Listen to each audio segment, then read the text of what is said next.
Good morning, everybody. We are back. It is the right side of campus. We are live on a Tuesday, June 26, 2018. I'm your host, the big man on campus here with my co-host, Donnie Rightside. Donnie, how you doing today? Doing good, man. Tuesday had a nice little Monday. Picked up some cash, Jeff. I know you're doing very well in the World Cup. Got the dual screens going today. 10 a.m. kickoffs in both, Jeff. So sit back, relax, have your coffee. Welcome in. We'll hit some morning headlines, but more importantly, we'll keep an eye on both of these soccer matches about to kick off. Have some fun. See if we can brighten their days a little bit out there, Jeff. Yep, two games, actually four games here today on the World Mm-hmm. Cup. A lot going on. We got baseball. We got all sorts of fun stuff today. So we'll go down through it. We'll take care of it. We are promoted by the great folks at Intertops. Intertops, one of the best sports books in the business. If you're ever in the market for a new book, make sure you're checking out Intertops. Intertops is a sleek interface. They've been around for many years. Great lines, great futures, great payouts when you're wanting to get paid, everything you could ask for from a sportsbook, make sure you're checking out intertops.com. Donnie, we welcome everyone in today. Hope you all had a great evening. I, for one, had a pretty good day. I say, Donnie, how were you? What did you do yesterday? Yeah, Anything fun? yeah, fine. Look, man, the tide's changing out there, Jeff. Hashtag no more totals has been very profitable for us over the past couple weeks. And you know you're running right, Jeff, when you take the Pittsburgh Pirates finally, and they put up a 6 spot for you. Life is good over here, Jeff. Yeah, I hear you on that. Good for you. Let's get in to the morning headlines. James Harden is the NBA MVP. James Harden, which, look, I don't think anyone's quite surprised by. James Harden had a very good year. Um, when James Harden will win is a different story. It's not about who wins, it's about who has the best year. It's the most valuable player. James Harden gets the job done, Donnie. Any issues with that? No, none whatsoever. It's a regular season award. James Harden put up fantastic numbers. Houston had a great regular season, finished with the top overall seed. I don't see any issues with that. Look, LeBron James is the best player, but that doesn't always mean you win MVP. You can, circa what the Shaquille O'Neal days when Steve Nash was getting MVP. It's a regular season award. It's usually late. Once you win it a couple of times, Jeff, they sort of hold it against you. It seems like same thing with the Heisman Trophy. I have no issues with that. How about you? No, I don't either. It's again a regular season MVP. James Harden had a very good year. You look at his 2017. I mean, 30 and a half points a game, 5 rebounds, 9 assists a game. He only played 72 games though. Imagine if he would have played all 81, he probably would have scored in the 32s. Ben Simmons, Donnie. Sorry, I forgot to turn my phone off, Donnie. I got people calling me left and right today. Um, Ben Simmons, Philadelphia 76ers, Rookie of the Year. And there was some question marks if Ben would win this award. Many people, was he a rookie? Is he not a rookie? Donovan Mitchell had a very good season, yet most of which probably garnered him maybe the Rookie of the Year. But Ben Simmons gets the job done, Rookie of the Year. I know you're a Philadelphia fan. I'm a Philadelphia fan. I know the rest of the probably the chat that's listening to the show might not agree, but Ben Simmons had a great year. We can't knock and say that in 2 or 3 playoff games he wasn't good. Playoffs don't count the Rookie of the Year. Ben had a very good season. He deserves Rookie of the Year. Yeah, I mean, and you saw from the final voting out there, Jeff, right? It really wasn't actually even that close out there. I think like 90 votes came in for Simmons, 11 for the kid out of Utah. But I mean, Donovan Mitchell's a very good player. He's going to be a great player for a long time in the NBA. But I don't really think there was too much of a pushback on who actually should have been. And look, rules are rules out there. If you don't play a minute in the NBA your rookie year, you're still a rookie the following year. So I don't see what the big hubbub about that was. But it But made I it mean, fun. Donnie, Donovan Mitchell got it back from Adidas back there and all that. So it was pretty good. Donnie, you look at Ben Simmons, 16 points a game, shot 55%, 8 boards a game, 8 assists a game, almost 2 steals and a block. I don't know what more you want as a player. I mean, he basically almost averaged a triple double. It was just amazing. I mean, he deserved it. If you again, we can argue is he a rookie? He didn't play the first year. He's not a rookie. A rookie means you step foot in the court and play. He didn't play, so he's a rookie. He had a great year, almost averaged a triple double. You can't not give it to him. No, no, I think it was pretty clear as Ben Simmons all the way there, Jeff. Welcome into some people out there. Some of our friends, as always. Ken, Skooma, Greg, Juan, Cole, all sorts of people. Steve, all the regular listeners, welcome in. We appreciate you tuning in today. We move on, Donnie. This is a weird story out of Florida. Jabbar Gaffney, who many remember, a former wide receiver in the NFL, and then Lito Shepherd, former Eagle, had a big interception against the Cowboys. Remember that game in 2006, I think, against Drew Sure. Bledsoe on the goal line. Arguably one of the best interception returns for touchdowns ever. It was really one of those poke in the guts if you're the Cowboys. Beautiful game. I think it was T.O.'s first game as a Cowboy. It was just great stuff.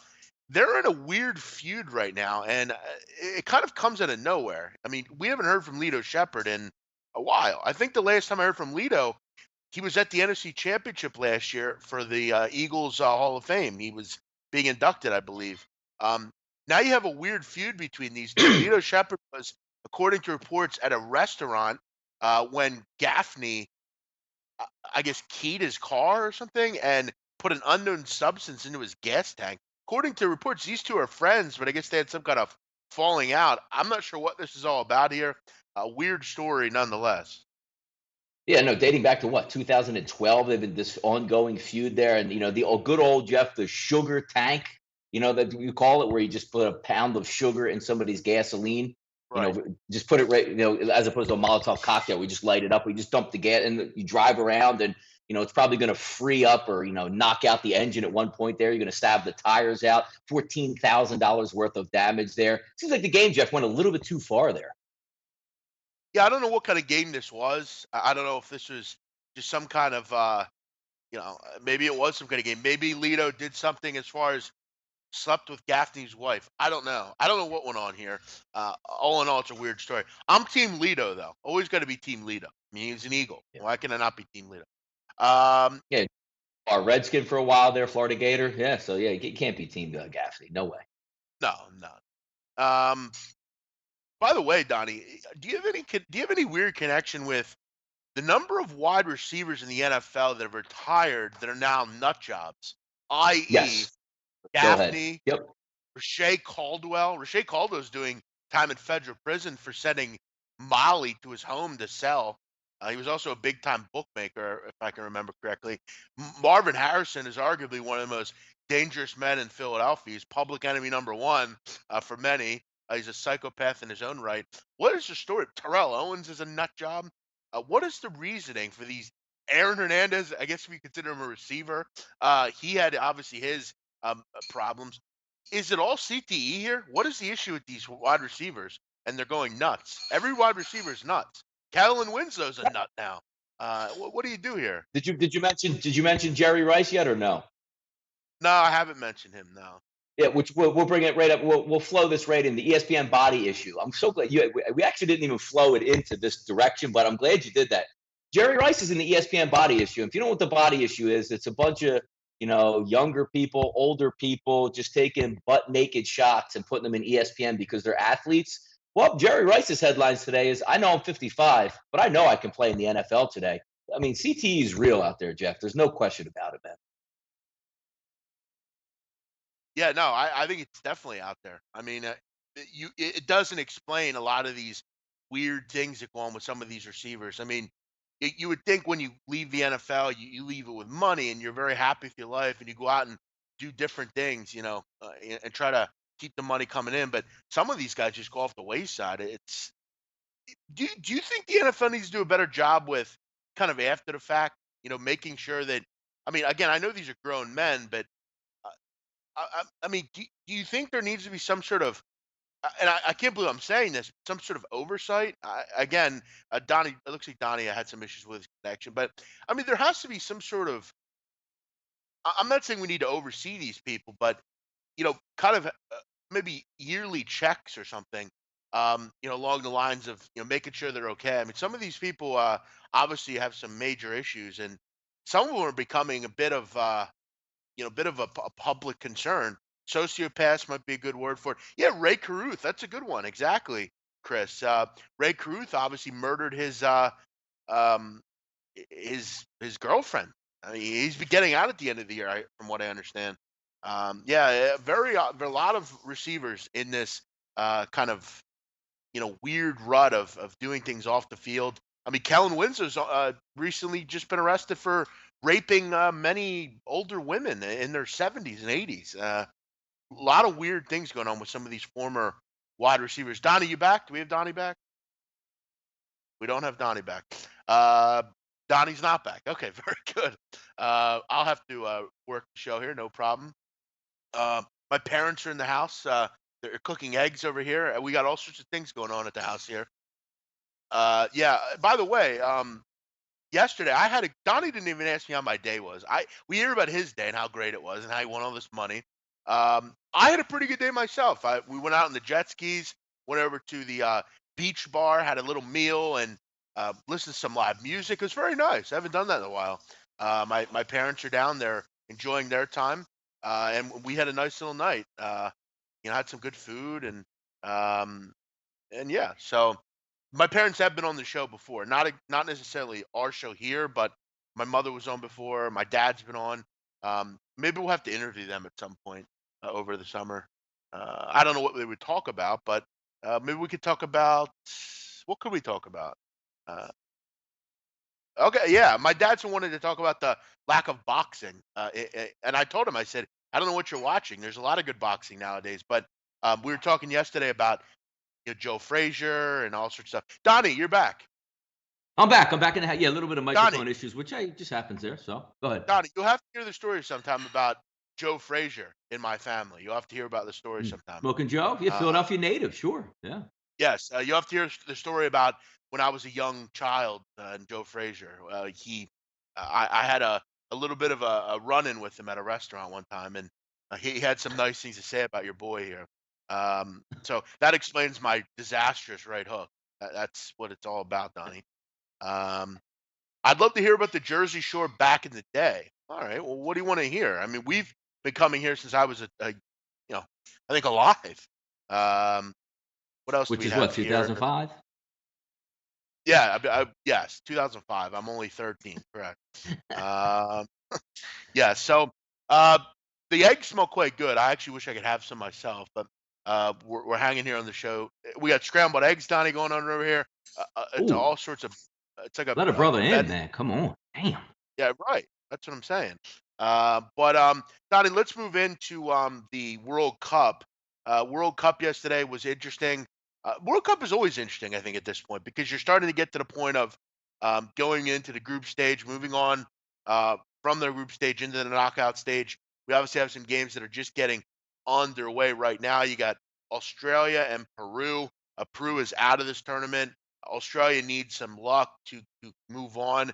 France and Denmark. Obviously, France looking to move on as well. I actually have some interest today, Donnie, some large viewing interest in some Mm, of these. I have a group forecast parlay. I already hit the one. I need Denmark to finish second, France to finish first, and then I need Argentina to finish second and Croatia to finish first. So I'm going to need some help here, but you have some nil-nil games here early on. Donnie, before we get into the breakdowns here, I wanted to ask you: did you hear about Ladbrokes, one of the English books, mm. are very unhappy with. They're basically very exposed on a prop involving 40 to Ah, 1 that there will not be a mhm. goalless game in this Yeah. tournament. There haven't been one yet, and they're very much exposed on that. Now, correct me if, like, after you get through the group stage, is it single No, it's elimination only after group. that, Jeff? Yeah, yeah, it's a But no, knockout, no, but I'm saying, it's like, only after the group stage, there's no more, like, if you lose twice, you're out. If you lose one no, time, no, you're no, out, correct? There can't be any more it, ties. no, it's knockout. It'd be penalties I'm actually after that. amazed by that, those 0-0, to be honest with you, which is crazy because I thought coming in yesterday, I was listening to somebody who was saying some stats that they're like 12 or 13 games in a row went over. I don't even know what the total is at this point, but it's good to see more goals than no goals. But that's interesting. Figuring with soccer in the knockout stage where, the lesser team, Jeff, my favorite saying in soccer, will park the bus and take a 0-0 as if it was an ultimate win for them. I'm very surprised that there hasn't been a 0-0 game. Yeah, I think the kind of a lot of the reasoning has been the penalties. I mean, there's been almost I think there's been 20 penalty kicks in this tournament, Donnie. 20 penalty kicks, and we're not even through the group stage yet. The VAR stuff has been crazy. I mean, you've had multiple penalty kicks in certain games. Australia and France had two penalty kicks in the same game. There were 2 penalty kicks in Yeah. that England, Panama game. It's just been amazing. But yeah, I would agree. The nil-nils are coming, and I actually, if you remember, Donnie, I mentioned once you get past the group stage into the knockout stage, the average goals per game is like 1.4. So you're gonna see some, I would imagine here. Teams obviously playing, maybe a team that isn't as good as another team, just trying to defend and see what happens. Um, Saudi Arabia beats Egypt, a surprising Crazy. game there. Listen, Egypt had a very disappointing tournament. I think a lot of people um, kind of thought that they would come in here and control things. I mean, obviously you have the Putin stuff, which we've talked about, but Egypt's a good side. But we had to deal with obviously Mohamed Salah was injured. But Donnie, here's the big thing, and this is why it's very important that you do research for the World Cup. I think a lot of people looked at this Egypt team and just thought they have Mohamed Salah, they'll beat everybody else. The problem is, again, it's like Donnie, if you play with if your state basketball team in high school goes to states, and then in the final game, three of your players can't play, and you got to put three new players in, you have so much cohesion with that first group. It's almost impossible in one or two games to come out and say, you know what, I'm going to come out here and do the same things. You're not getting the same ball through to Mohamed Salah. You're not getting the same free kicks. You're not getting the same it's just it screws everything up. And him at Liverpool, it's a great match. Him at Egypt, not such a great match. Egypt really struggled in this tournament. Saudi's going to win, and I think a lot of people got hurt with this one, Donnie, because a lot of people had under 2.5 for Saudi Arabia for points in this tournament. They Yeah. get 3 points yesterday with a win. Yep, finish up outside of the bottom of the group there. That was, yesterday, Jeff. The theme for me during the tournament, I just saw somebody also retweet out, is how much action you're getting during extra time. Like I'm not really a soccer aficionado. I don't watch a lot of like EPL or MLS, but it seems to me, Jeff, when these teams are under the gun with 5 minutes to go, or 4 minutes, or 6 minutes, however much they give them, it looks like again, the gates open. The flow of the offense moves on, and if you're down 2-1, 1-0, or need a goal, it seems like the better teams are getting those goals, Jeff, in extra time. It's fun to watch. Yeah, I mean, you have to obviously go. You can't screw around, and those, a lot of these games have been closed, so you got to do what you got to do late. I mean, we saw a couple of those. Brazil did it, Germany did it. Good teams. I mean, you use the whole clock. That's why you have 5 or 6 extra minutes.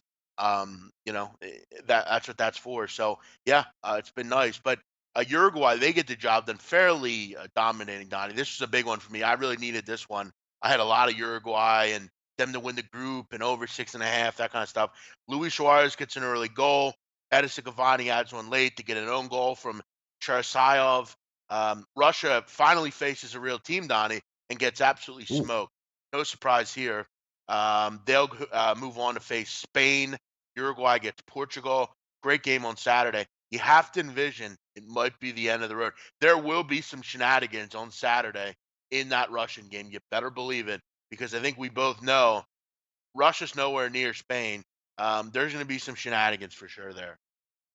No, it should be fun. I think, what is it, Friday, Jeff? Ever they take a break with the World Cup, there was no action, and they guess is I guess Thursday is the last game of group stage. Take a day off Friday and then head towards the knockout stage. I believe so. Yeah, it should be. And I what have they to, I got? have, Maybe two a I day have at to take that a look. point? Because I know there's four today. Three usually is where they opened it up. Is there at least a game a day, or is there going to be a drag out like it would be the Oh yeah, NBA Finals? Will probably be there'll be 3 days. no, there'll be games per day. That's definitely sure. Peru has scored. It's 1-0, which sucks because I have the under in this game, and I was banking on no goals for Peru because, of course, Donnie, 27 shots on goal and haven't had a goal yet. Of course, they get one 19 minutes in. So hopefully Peru can just defend. Australia can just loathe chances. We'll see. One other one here: Spain and Portugal get ties, which, listen, I mean, at the end of the day, I don't think it. I guess it mattered a tiny bit. Iran could maybe find their way in, but Spain probably should have lost. I mean, they get a goal late in stoppage time. Portugal had concerns and troubles all day with the VAR. Both teams had trouble there. Both interesting results, but they both move on. No issues here.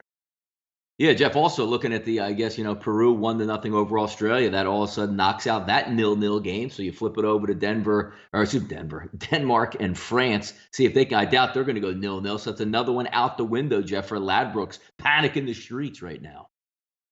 Yeah, no, it's interesting. B Adabal says, "Let's go Nigeria." Good luck to them. Um, hit my MLB parlay. Great. The under's still safe. I hope so. Um, I hope Nigeria routs Argentina. Let's get into some predictions, Donnie. What do we got on the card? We obviously will skip the first two, and again, 1-0 Peru. I got 0-0 in Denmark and France. Yeah, let's take a look. We'll take a look at some of the odds, even in the Denmark-France game. Jeff, looks like they closed at what? Or actually, these look like updated odds coming through here. Give me a second here. Let me see if this filters through. Let's see. We got Australia, Peru, obviously going on right now. Denmark, France, also Iceland and Croatia. Jeff, can Iceland park the bus out there versus Croatia? I know you're very high on Croatia, doing very well with that. What do they have to play for at this game, and who needs this more? Or I think Iceland, Jeff, needs a win or they're knocked out. Is that correct? No, Nigeria needs a win, and they That's it, win the group. Nigeria. If they could beat Argentina, they win. They get in the next round. Iceland at this point is pretty much playing for. I mean, they're playing for that second spot. All three of these teams. If Iceland can find a way to beat Croatia, keep in mind Croatia resting 10 different players throughout Mm. the group. So there will be some names in there. Kovacic will be in there. Perisic will be in there. There'll be a couple in there, but um, Mandzukic will be out. Modric out. There'll be some guys sitting out, but Croatia's still pretty strong. That team. I don't know that they have a ton of problems. Iceland just can't go forward and score goals, Donnie. I mean, it's a limited attack there with the Icelandic group. Croatia, pretty good defense. Donnie, when you're a team that's already kind of won the group, your goal is to basically tie up loose ends, defend. Obviously play at a high level in the back. You have to kind of tie up those little loose ends. You'll get healthy for certain guys. Croatia, I still think at plus money against Iceland, I'm pretty much interested. And I know again, Croatia obviously resting players here, and some of their big boys are resting, but I still think they're good enough to beat Iceland. Iceland has major trouble, like I said, going forward, trying to create goal opportunities. Under looks pretty good here. It's at 1.7, so minus 130. You got to lay a little juice, but I think the under looks pretty safe. Iceland, though, could be vulnerable at the back. If I'm getting plus money with Croatia, I would lean with the Croats here to get the job done. Yeah, it looks like Iceland, Jeff, at 5 dimes going off at plus 316 on the money line, minus 110 for Croatia. You get a nice little hefty bonus here, Jeff, on the draw at plus 283 if you nail that. If we keep it going down, Nigeria and Argentina today, Jeff, plus 549 at Pinnacle, plus 495 at Chris, plus 534 at 5 dimes. We're going to take the side with Nigeria. Argentina, Jeff, minus 188, minus 180, minus 192. And for a draw, plus 358 in that one over under, Jeff, at Pinnacle. 3 in that game, so anticipating some goals here. Yeah, I mean, I think we'll see goals here. I mean, Messi's not gotten anything going, but the question is, out of Argentina, are they even listening to their coach at this point? According to reports, their coach has basically been told to get the fuck out of the way, and we're gonna do our own things here. It'll be interesting to see what the lineup is for Argentina today, because if you see like a Dybala in there, that means that they're doing their own thing with the lineup. Argentina, though, I've discussed hasn't played well in a while, Donnie. They've beaten some bad sides, but haven't really played well either. For me, I would probably look at goals here. I think we see some goals. Nigeria, a team that goes forward as well. Argentina has a particularly concerning defense. I think this one's kind of a basketball match. I wouldn't be surprised if we see like a 3-2, 2-2 kind of game here. I think we see goals.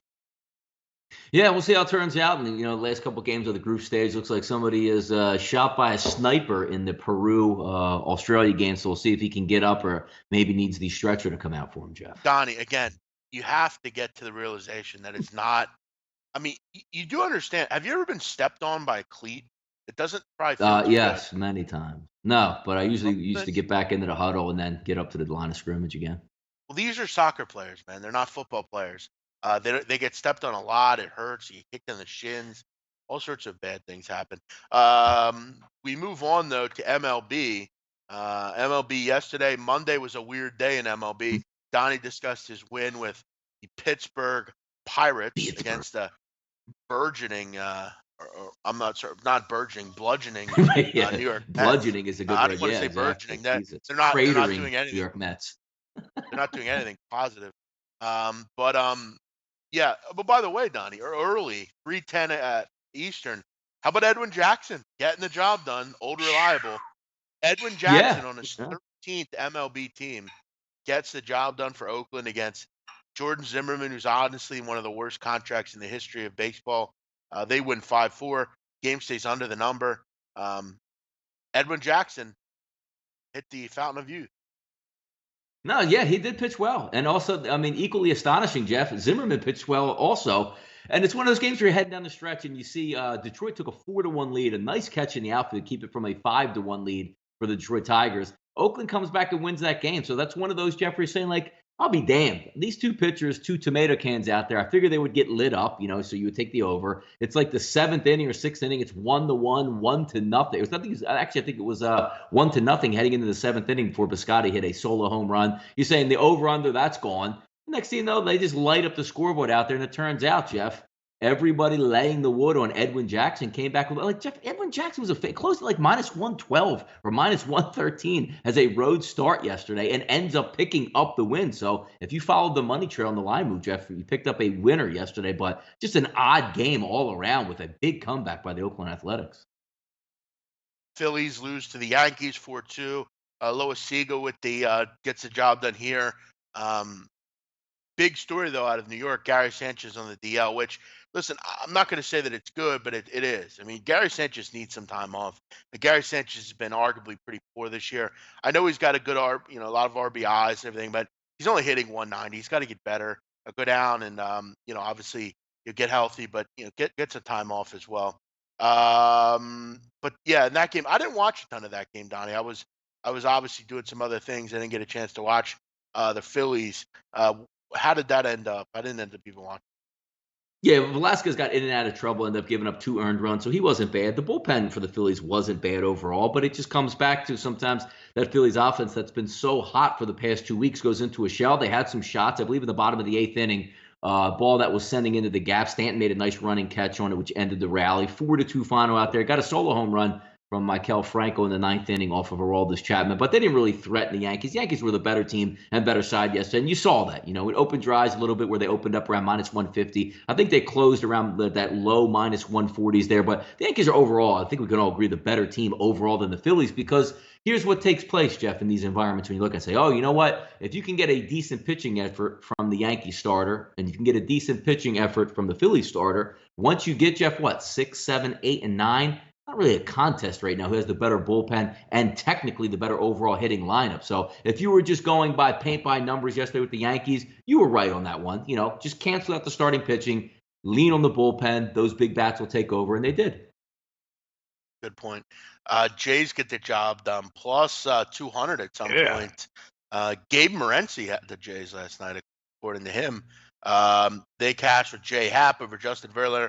Verlander, starting to see a few of these tougher games, but look, it's going to happen. You can't pitch well every night. Big bats come to play for the Toronto Blue Jays. They get the job done as a big underdog. Yeah, no, and I don't know if you watched the game at all, Jeff, but of course, I mean, those Houston Astros just keep coming after you. The game was 3-3, and for all, like, Granderson is like a unicorn for me out there, Jeff. You never know when you're going to see him appear, and you never know when you're going to see him, with a 4 strikeout game and 4 plate appearances. Goes yard twice, but the key to the game, I believe it was Grichuk in the outfield, stealing a home run from it was George Springer, I believe, yes. But one of the better like you see, Jeff, when you see the home runs here where the guy's up against the wall and sometimes he jumps to even make it look good, or he catches the ball like right on the yellow line but flips his glove back to think it might have been a home run go over. This dude got some Jordan ups yesterday, Jeff, and literally went like a row and a half back jump and stole a 3-run blast in the 9th inning. Now, Tuve strikes out with 2 men on base, I believe both in scoring position also. But that's a big number to come in on. And you're right. Like, if you're looking at these numbers, they're all inflated for the Houston Astros. Every single game, minus 225, minus 275, minus 300 at this point. When you get a decent lineup, which Toronto does have, and a good pitcher on the mound, you can win some of these games. Because keep in mind, like I know a lot of people in the chat box out there, bad teams. I mean, Toronto's not an awful team, but you figure, Jeff, they're probably going to win at least one of 3 games down in Houston. So that was their win, and a big dog came in. If you had it, congrats.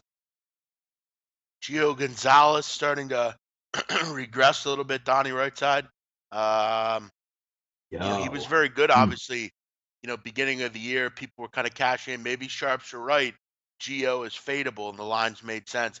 Blake Snell was very good last night. I think he had a no hitter going into the sixth Yep. inning or something. Rays crush the Nationals 11-0. Yeah, the only thing I didn't like about that game going in is, I didn't really mind the line movement. Snell is very good. I've won money on him this year, but a little bit leaky as of late with putting guys on base. I thought maybe the Nationals would wake up a little bit. I didn't have a wager on it, but it was pretty apparent, I guess. I was talking to some people yesterday also with a nice little angle in that people used the Sunday Night Baseball game. Phillies played Sunday Night Baseball, ended up losing to the Yankees, and then you had to go on the road as the Washington Nationals after that rain delay game again on Sunday night down to the Trop to face one of the better pitchers in baseball. Didn't work out well. Looked like they never even got off the plane in that one. It was over early, and you're right. Gio Gonzalez got, I believe, at one point, Jeff, in the second inning, I think it had one full inning pitched, but 62 pitches at one point. They hammered him. That game was over quick, and you know how it goes downhill, Jeff. When you're facing like a Max Scherzer, a Snell, or somebody that's dominant on the mound, you get down like 6-7 runs early, you just mail it into the rest of the way, and they certainly did that yesterday. Nice win for Tampa Bay down there in the Trop. Yeah, big win for them. What else do we have here today? Cardinals. Oh yeah, Yeah, fucking Cardinals. What interesting. a surprise. Why do I bet against the fucking Cardinals, man? Like it's like a fucking joke, bro. Like Indians have fucking 3 hits off fucking John Lamb. Fuck you, Indians. I'm done. I'm done with the Indians. They It gave was away it was interesting. Yeah, all my coming in like Jeff, profit. hot as hell, right? Indians hot as hell. Put a good lineup out there that should have hit last night. You're looking at again like a spot start on the other side.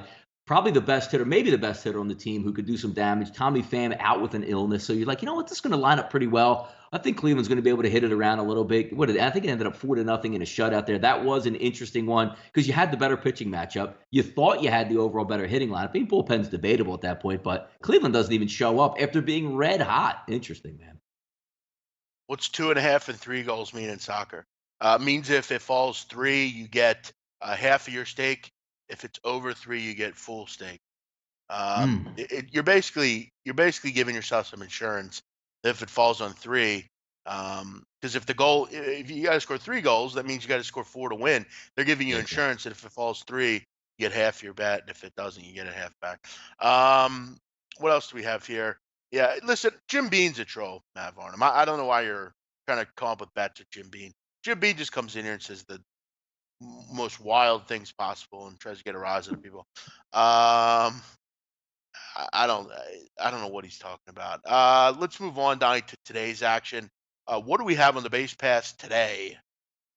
Yeah, let's take a look. I got some action. Why don't we head right back, Jeff, to the city of brotherly love today? And I don't think it's going to get too much brotherly love from the Phillies' perspective offensively, is what we're talking. Severino's going to take the mound versus Arrieta, 59% of those early wagers, Jeff, backing the New York Yankees. Line opened up at 193, at 223 at Chris. Sitting, Jeff, 230, like the Phillies, again, what are they, 41 and 34 at this point? At home, one of the better home records in baseball, and sitting here at I mean, look, plus what, 205, 200, 210 out there, laying a major number for the Yankees in this one is Severino.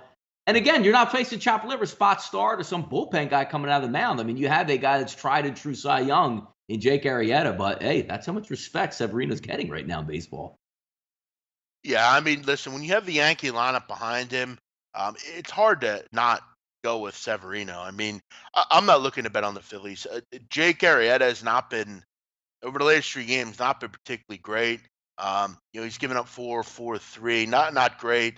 He only went 3 1/3 in one of those outings, 5 1/3 in another. You have a pretty poor bullpen behind him. Yeah, I'm not looking to fade Luis Severino here. I'm not looking to fade him ever. Donnie, when he starts, the Yankees are 14-2. I mean, they just don't lose. Um, Listen, I don't lay 225, but it doesn't look like one that I wouldn't get involved with here. Maybe, yeah. I mean, the most runs Severino ever gives up is like 3. Um, yeah, I'm not stepping in front of Severino. Yeah, it's because also like when you look at the Philadelphia Phillies, you want them to go against like I mean, you could take it even from like the Cardinal series there, Jeff. You know, like the Luke Weavers, the Michaelis of the world. You know, the younger pitchers that are still working their way around baseball. The one thing that a lineup is always going to struggle with, and especially the Philadelphia Phillies lineup, there's a lot of young guys there. Though, whether it's an Alan Altair, a Nick Williams, a Scott Kingery, a Jorge Alfaro in that lineup, even Reese Hoskins, even though he's a very good hitter, still a young guy. Odubel Herrera has some horrific at bats, and also Maikel Franco. So when you bring a guy in, Jeff, that's going to paint corners at like 97 and then have a devastating breaking ball, when you have no game plan already coming up to the plate, Jeff, that usually spells doom. So, I mean, the odds that the Phillies are going to get 6 runs over 5 innings off Severino, even though that it's a hitter's ballpark, sometimes those younger lineups, man, they really struggle, and that's what you're seeing out there. I mean, it's not a surprise. You see 193 right off the bat, and now it's over 222 at Pinnacle. So, I mean, the numbers don't lie when in you're this one. betting when you're betting on Severino, you're going to be sitting there on your hands the entire game. I mean, we've seen this Phillies team get shut down by far worse. It's just not really a betting opportunity that I want to get involved with. Yeah, now looking at the last couple starts there, striking out 27% of his batters, Jeff, a whip of 1.02, 2.29 as the average, and an ERA of 1.98. Even if you're looking at those advanced numbers, Jeff, the FIP 2.89, 3.61, xFIP, which is amazing. And then if you slide it down to Jake Arrieta, only striking out 13% of his batters last few starts, 2.75 average, 6.75 ERA, in his Sierra, a 5.05, which is off the charts. And Um, again, not the great. I mean, look, he's a good pitcher. He's a veteran. He should be able to work it around it. But time and time again, Jeff, that Yankees lineup 1 through 8, since it is a National League ballpark, wears on you, man. One swing of the bat and they got you. I'm also a bit perturbed at the chat. There's a user in here saying that, and I want to read this quote by quote because it's quite amazing. K Peso, it's fade Justin Verlander every start. What the hell are I you used to talking fade him about? back in his Detroit days.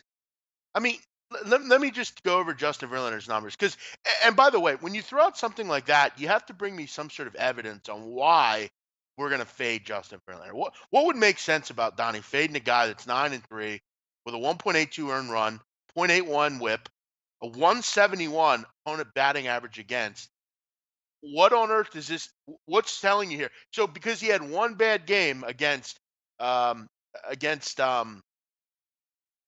who Toronto. yeah, last night, Toronto. Toronto.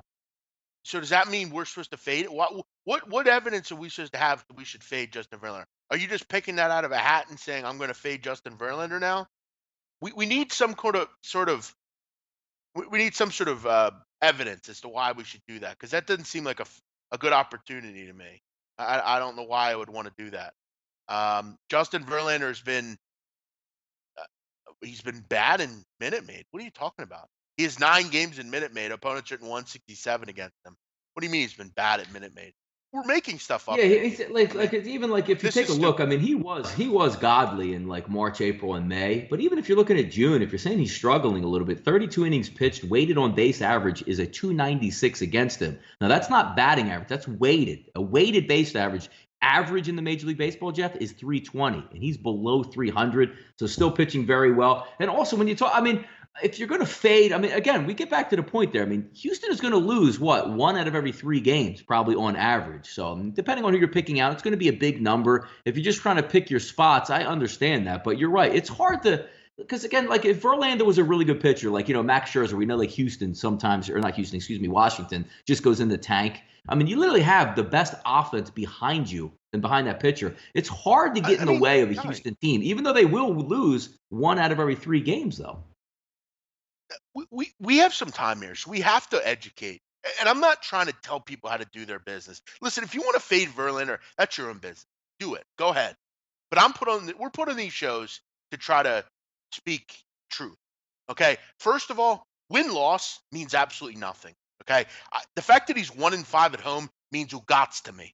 Okay. All I care about with Justin Verlander is, okay, at home is opponents hitting 167 against him. He has an ERA of 2.25. I mean, he's been phenomenal.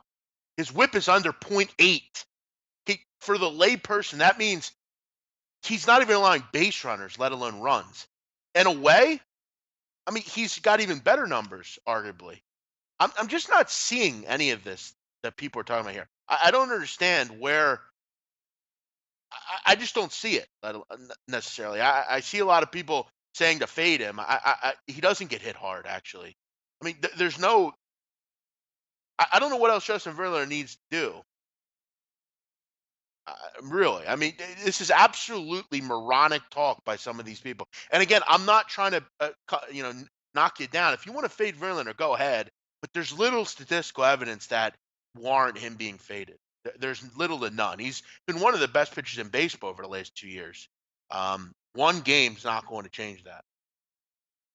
Yeah, I mean, if you're talking about like angles to fade, right, which leads us right into our next game. You got Kluber on the mound versus Martinez, who hasn't been right since coming off the DL. If there was something that we spotted on Verlander, if somebody, hey, maybe somebody has some insider info saying like he just got a cortisone shot, but nobody's revealing it there. But it hasn't pitched like that. Usually you want like 3 or 4 games in a row where it's like, what, Jeff, 4 innings, 4 earned runs, 5 innings, 6 earned runs. 3 and a third, 2 earned runs had to be pulled from the start. Those are the guys that look to fade, just like Martinez coming up in this game with the Indians and the Cardinals. Now, the line, and anybody but Kluber, I should say on this, because Kluber's going to hang a Hey, number. Donnie, What was he earlier? 170, 175? Yeah, go ahead. Donnie, let me ask you: do you think win-loss with pitchers is one of the stupidest things in the history of stats? I mean, seriously. Yeah, I don't really pay it because it's. I mean, if Verlander or whoever Degrom got the hit like 9 straight times at bat, and he'd be like, you know what, he just can't get his own hits while he pitches. I I mean, Donnie, understand that, but you're Donnie, right. You can't portray Donnie, what they have on the people. offensive side. Now listen, let me just explain one more thing. Okay, let's not look at last night. Last night he didn't pitch great. He gave up a few runs. Let's look at the because all these people in the chat are referencing he's 0-2 in his last 2 starts. Let's go back to the 18th or the 19th when he faced Tampa Bay, Donnie. This was Justin Verlander's line: 6 and 2/3, 1 earned run, 1 walk, 10 strikeouts. Would you say that's a pretty good performance, Donnie? Just say yes or Correct. no. Yeah. Yes. Okay. Ask me next, how many runs did Houston score? How many runs did Houston score, Jeff? 1. Hmm. You know how many runs the Rays scored? 2. You're really going to tell me that's Justin Verlander's fault? Get the fuck out of here. Come on, man. This is ridiculous. I can't believe I'm having to explain myself here. We got to stop looking at that crap. It has nothing to do with his individual performance. He was absolutely phenomenal in that start. He deserved to win. He didn't get the win. It's a hard luck Who did he thing go up being a against? pitcher. Snell in that one? Was that a Snell game, Jeff, where Blake he was Snell, dominant? correct. Yeah. Win-loss Woo! is absolutely means ugats to me at all. I look at the pitcher's individual performance, and there's not many better than Justin Verlander. So I'll tell you, keep baiting him. Probably not a good idea, Q Peso. But whatever you want, do what you got to do. Um, it's a ridiculous point. Absolutely ridiculous. But why only Verlander though? Like, why weren't you fade like Lance McCullers Jr. or something like that? Why would you pick the guy who's arguably the best pitcher on the staff to fade? You know what I mean? It's literally the dumbest thing I've ever heard. Q Peso, I'm telling you, you must stop doing. You must stop doing that. It's yeah, exactly. Gary Avery. Are you going to start fading Scherzer soon? You going to pull him out of the air because he had one bad start or something? I mean, we have to stop making this stuff. You know, it just I don't. Q Peso, you're on your own on this, bro. Um, Yeah, like if you want to let's fade Jeff's boy the Big Maple, I can get it. Getting lit up a couple starts in a row, something might be not be right. He's on the road again, going to face a lot of right-handers. I can see that there, but you have to. You're right. Like when we always talk about making a point, like I can see a lot of points out there. Like if you say I'm going to fade Verlander, well, why is that? Well, he threw 139 pitches in his last game that he threw a no-hitter, and I say, you know what? It's a good spot to fade him. He's probably going to be on fumes, probably partied a couple nights. Maybe he's not automatically focused in that one. Yeah, give us some substance on that. I mean, We'll take it. Sure. and I mean, not for nothing. I mean, it's not like Justin Verlander has like a grade A, fantastic bullpen behind him either. He's got all these numbers from a bad bullpen. What that's telling you is he goes deep into games and you don't really have to use the bullpen very much. I don't know. Maybe I don't know. Maybe I'm off here, but um, I don't necessarily see it. But good luck with that. There's value. Well, listen. That's another word that amateurs kind of, and bettors in Well, general if use. you looked at last night, like if you just said like if you told and said, you know what, because I agreed with it last night on my underdog checklist. Toronto was one of those plays yesterday because you had again a decent hitting lineup out there, and you had a pitcher that can reach down, Jeff, and throw a gem for you and keep you in the game, which they did. So if you played that angle, it's like take the fade Verlander out of it, and you said, you know what, I think J Happ's going to give a good start down there. I'm getting over 200 in this one. I'm going to lay the wood, and I'm going to take that big money dog there. And say, you know what, that makes some sense on there, but you can't just say. Like, I don't care who's the other team. I'm just going to fade Verlander. You know, that's all. Yeah, I mean, look, value is a word overused by a lot of people to justify bad bets or have value here. That's not value. That's stupidity. Do things like that. That's not value. Look up the definition of value. Value is taking opportunities. Maybe I should, Donnie, should I bring up the definition of value? Do you Yes. have any? Let's Value bring up the City. word value. Value is, this is the definition according to Webster: the regard that something is held to deserve, the importance, worth, or usefulness of something. Okay, so explain the worth, because that's what value is. What is the value of fading Justin Verlander? My guess is going to be a lot of lost money. Value is a word people use in this business to justify bad bets. Value is not taking a shot with Panama against Belgium. People try to use that. Oh, I had value. They took Panama, but they're not going to win. That's not value. I just, and the thing is with most is when you knock an opinion, and I know sometimes I might even get crazy, but I'll tell you what, I always will bring facts. Ski Profit bringing up NBA stuff. Listen, NBA has nothing to do with what we're talking about. I'm trying to help you here. That's all I'm trying to do. Most of you think because I don't agree with your opinion, I'm trying to hurt your opinion. I don't agree with doing that. That's just not something I would do. I'm not sure what the NBA has to do with this. I guess if you're looking to knock me for something, that's cool. I don't think it's a good idea. That's all. But carry on.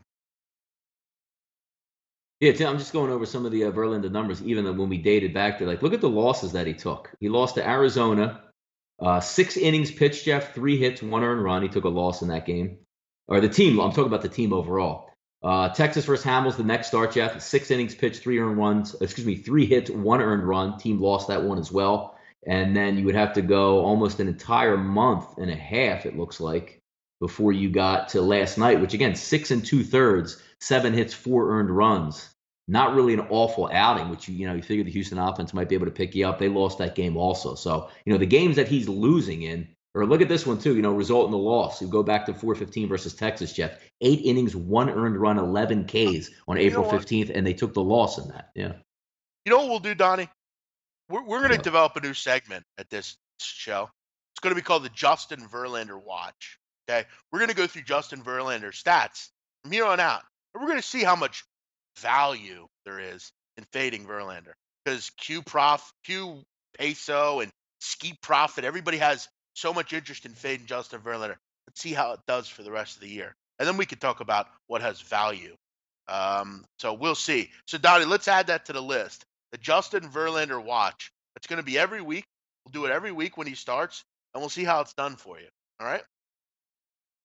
Let's Yep, and move if he on. gets I guess a good fade in that would be if he doesn't have a quality start, which would be like, what is it? If quality starts aren't even that hard to get anymore. What, 6 innings, 4 earned runs? I mean, I don't think he's even had a game like that since last night. And that was 6 2/3 that he went last night. So we'll see as it goes on, or maybe, hey, somebody spotted some tell signs out there. But for right now, his losses aren't because of him. I guess what the fade would mean automatically, like the losses on Verlander. Like, I'm going to fade him. 4 innings, 6 earned runs, 9 hits, and he got bounced from the game, and the team's down like 6 or 7 to 1 at that point, right? That would be a pretty good fade. Very good. I agree. Move on. Yep, Cubs Dodgers, Jeff, going to hit the angles tonight on that game. If you looked at it last night, it was an interesting one. I believe they ended up 2-1 with Underwood on the mound for the Cubs. And Jeff, I guess if you just take Chris Bryant out of the Cubs lineup, they're just a complete train wreck.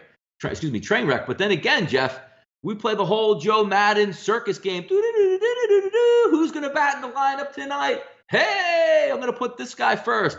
Hey, I'm going to put this guy second. Not working out too well for the genius Joe Madden lately when he can't have his all-star, all-American, all whatever Chris Bryant. Offense looks like garbage without that guy. But hey, Joe Madden might even have Chris Bryant pitch in the next game, maybe shake it up a little bit.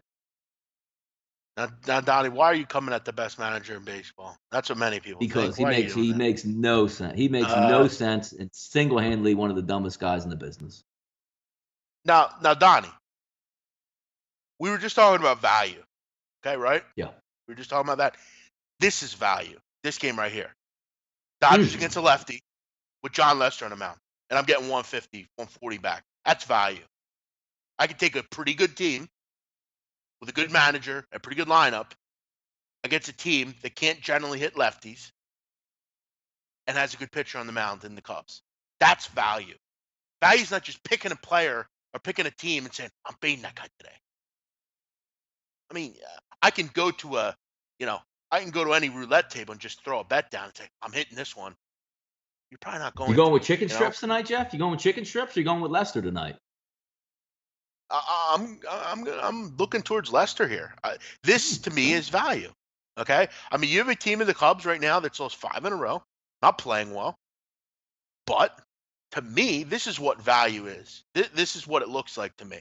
I have a team that can hit lefties, like I said. They're only hitting 232. The reason behind that, pretty good pitching. Big thing about the Dodgers are you look at that 232 average, Donnie. They're 18-9 in those games, so they are winning those games. But again, this is against a good pitcher on the other side as well. John Lester, last 3 starts, 20 innings, he's given up 2 earned runs. 3-0 in those games, the team is. So they're getting the job done, even though that didn't mean a ton. 0.90 ERA. John Lester's been absolutely fantastic lately. He's going, about 6 2/3 per start.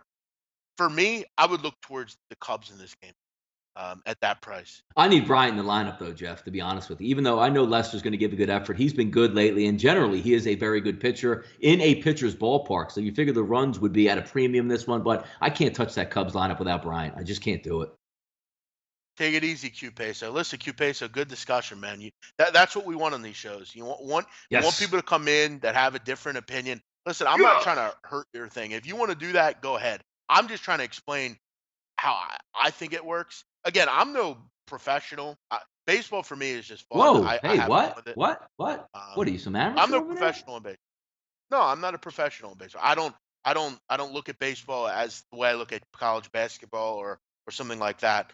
I hope that you know I hope it works for you. I don't see the feasibility there with doing that. Doesn't make a lot of sense to me. What else do we have, Dottie? We have one more game. No, I just went over the Cubs Dodgers and that one. We're just filtering through. I mean, there's a lot of games out there on the card tonight, but those were the three interesting ones that you would take a look at. Some clan. I think there's 5 or 6 games today, Jeff, with minus 200 or higher, which I don't like to see out there because I don't touch those games. I'm not really big on run lines or plus 1.5 run lines out there. So it is an interesting card to try to dissect and get after. But again, yesterday, everybody's darling yesterday, Jeff. How about Arizona, the Diamondbacks yesterday with Shelby Miller coming back, king of the hill versus a team that JT Realmuto is the best player on the Marlins. Sits out last night, Jeff. They waxed that Diamondbacks team, man. You got to love baseball. Yeah, the big good question there in the chat. Who's the best team in the NL? Man, that's tough. I mean, the NL is horrid, really. I think probably top to bottom. I mean, You're I don't know. you're almost going on what is going to happen in the NL I right now would because it's think, hard to say yeah, like the exactly. Cubs are the best, the Nationals are the best, but you figure if everybody gets their wheels back under them and gets healthy, I'm still leaning on Washington once they get a complete lineup. And Yeah. Washington has the ammunition; they're going to make trades. They saw the Herrera trade that shores up the bullpen. You know for damn sure this Nationals team is not going through the rest of the season with Spencer Keyboom and Severino as a catcher who combined hit for a negative 120 out there. They're going to add a really good catcher and watch out. Yeah, I agree. I would probably say the Nationals as well. Maybe the Dodgers. I think the Dodgers starting to get going a little bit. Pitching is obviously king, and unfortunately, Atlanta doesn't have that. None of those teams seem to have that. So yeah, I would say Washington or the Dodgers have the best long-term prospect. As far as right now, it might look, but it's only June 26th, though. I don't think there's a lot to really go off of there.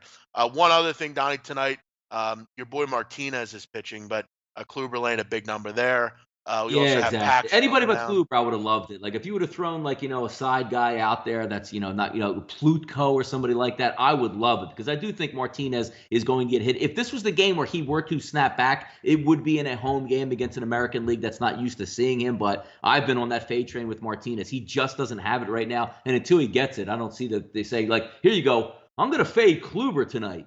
Well, why are you fading Kluber, one of the best pitchers in baseball, even though he's on the road against Martinez? Give me something for it. By the way, one other thing today, James Paxton, a lot of big reverse line movement on Mm, the Mariners. mm. Orioles look like the sharp side in that game. Not bad against lefties, Again, Baltimore. Yeah, yeah, they he might was be. sharp as hell last night. Yesterday, Jeff Baltimore went down like a knife, butter knife. Yeah, might be where they look tonight. Bibbins Dirk's a favorite as well. I don't see that very often. All right. Other than that, we'll wrap it up. Thanks everyone for tuning in. Hopefully, you learned something. Hopefully, you guys had a enjoyable time. Always good to have talk back and forth. We might not always agree, but listen, whatever you do to make money, that's your own business. I wouldn't fade Verlander, but that's up to you. Everyone enjoy the soccer today. Enjoy the MLB. We'll be back tomorrow with the roundtable. Me, Drew, Donnie, and Ian Cameron. We'll have some fun on the weekly roundtable. Everyone have a great day. This has been the right side of Campus. We'll be back tomorrow with another show here at 10 o'clock. Have a great day. Bye bye.